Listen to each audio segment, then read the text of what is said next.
All right, so this drill is called a tap and whack drill. And this is a drill that we're going to use to prevent an over the top or steep downswing that's being caused because we don't have proper width. To do that, we're going to need a wall, a club, and ideally an impact bag. And I'll show you how to use the impact bag to get another level to this drill. But let's get started with how this over the top motion happens that we're going to try and prevent.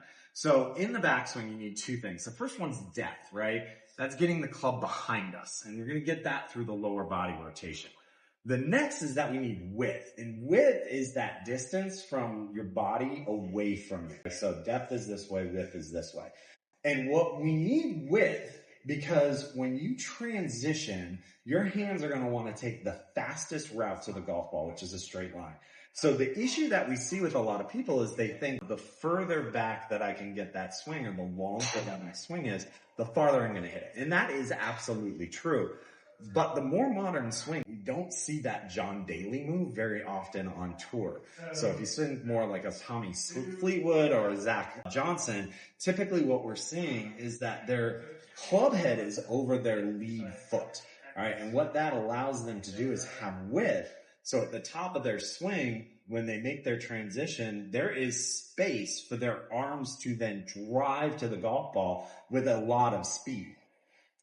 And if I don't have any width and my hands keep working behind me, in order to get that space for my arms to drive to the golf ball, I then have to spin out my shoulders.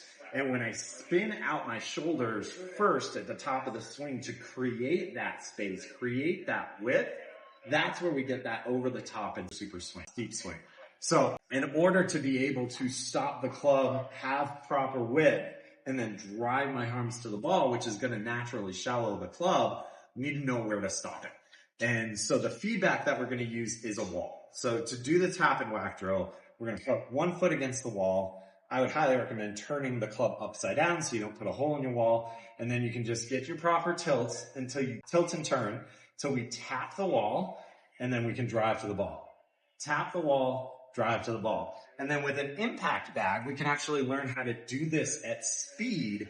So it will provide that feedback that if I'm going back and I hit that wall really, really hard, that means that my hands were drifting too far behind me and I was losing a lot of width. So what you want to be able to do is just go to the top of your backswing, just barely tap it or even miss the wall and get that transition into the impact bag. Right? So we're just going to do that. So that's going to give you that feeling of knowing where to stop the hands so that you have proper width.